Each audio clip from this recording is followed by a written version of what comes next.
friends, thanks so much for joining me for another tutorial.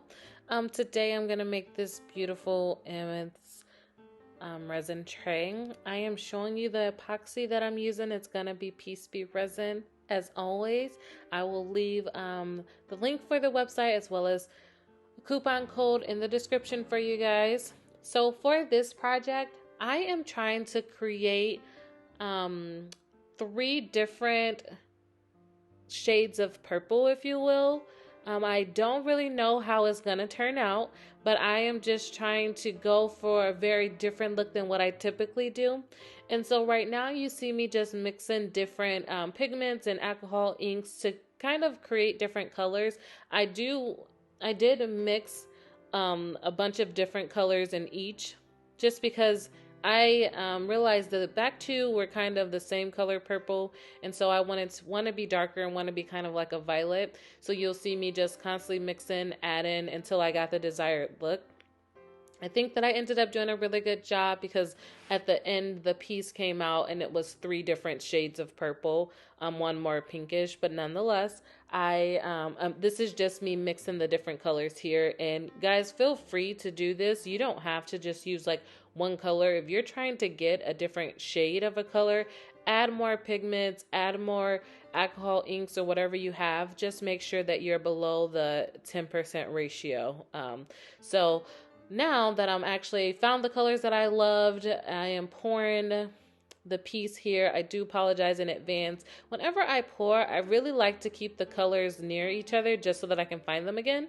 So that's why the pink is kind of in most of the camera, but you'll still be able to see the process of the video throughout.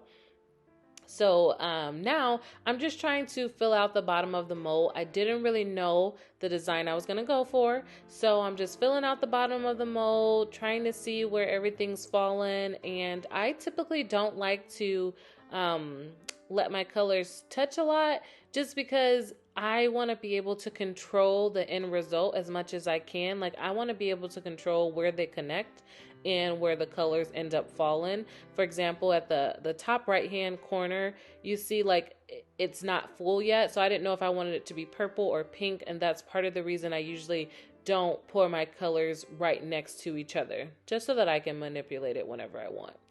So nonetheless, I'm just filling out the mold here with the pink. It's kind of like a see-through purple actually, and then the violet purple. And I did use a couple different glitters on this one.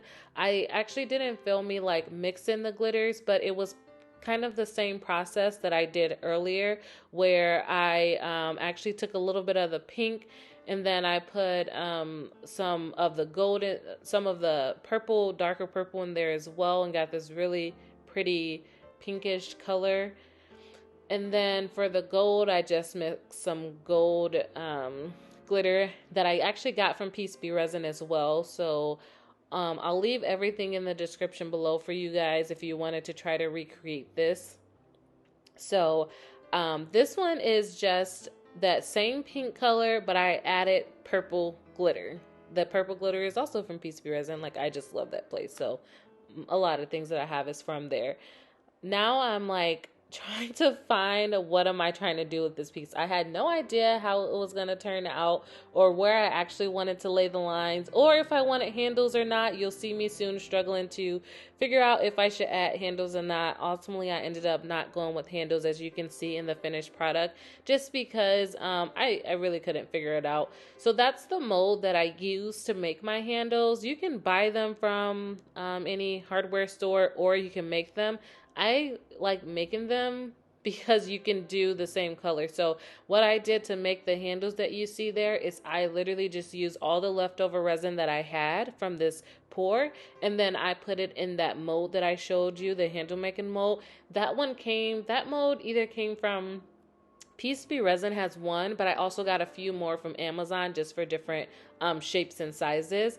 And so this the handle is the exact same color scheme as the tray, because I used all the same colors. And this is a really, really good way to utilize all of your resin. Even if you have just a little bit left at the bottom of the cups, it really goes a long way when you're making handles. And so I made the handle right after I poured it, and then the handle was ready to take out, I would say within like a few hours. Um, what I did was I just waited until it was like not sticky anymore to take the handles out of the mold. And then I was going to try to attach the handles with just some clear resin.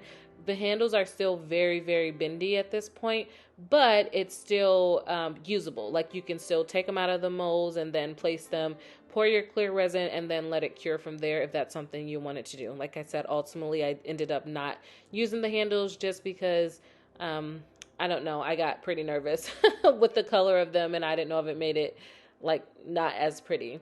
So the last thing that I'm adding to this piece is the amethyst stones. For me, it just depends on the project how I add them.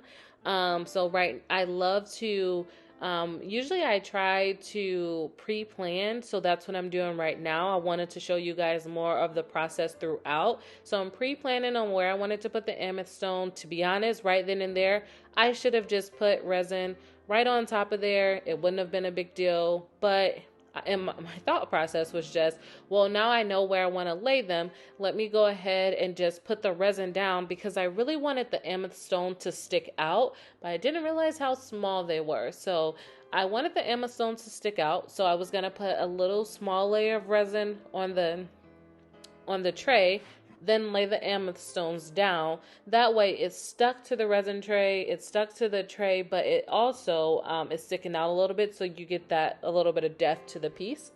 But nonetheless, I I ended up going ahead and just doing a full like flood coat over the piece, and then I added the amethyst stones after the fact.